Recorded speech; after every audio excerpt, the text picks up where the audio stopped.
this exercise is going to be closed chain, which means we're going to be on the floor and we're going to be working on the flexion and extension of the wrists. So I first want you to get into a quadruped position, which just means hips over knees, shoulders over wrists. Okay, you're going to keep your elbows locked out and you're going to try, come to this angle, and get your elbow creases pointing forwards. Okay, and in this position, you're going to make it harder by leaning forward and over, and you're going to make it easier for yourself by leaning back. So try and put a little bit of pressure by leaning over slightly. Keep those fingers spread, move back, and you're going to start by trying to first pull them up off the ground.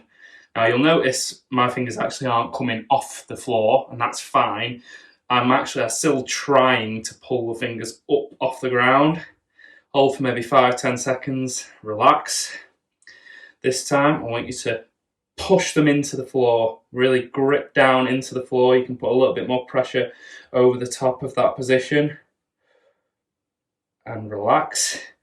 And I want you to also work different ranges of motion in this exercise. So you can work your way around, you can stop at each position and try and lift your fingers and try and push your fingers down. And I want you to work slowly all the way to the point where you've got the most flexion and the most range in your wrists. Okay, notice my elbows are still locked, because the most common thing is this is going to happen. Your elbows are going to unlock, they're going to kink, they're going to bend. You've got to try your best to keep them locked out. And again, in this position, try and pull those fingers up off the floor. You should feel that tension running up from the fingers through the forearm. And also in this position, push the fingers into the ground. And this should feel quite intense. Okay, so that was the extension position. Now we're going to work on wrist flexion, which is pulling the wrist that way. So back into that quadruped position, shoulders over wrists, hips over knees. This time though, I'm going to place my palm upwards. Okay, so instead of my palms being down on the floor, my palms are now facing upwards. And this time, it's actually made easier by coming closer to your knees and harder by having your hands further away from your knees. Okay, so I'm going to edge myself back a little bit.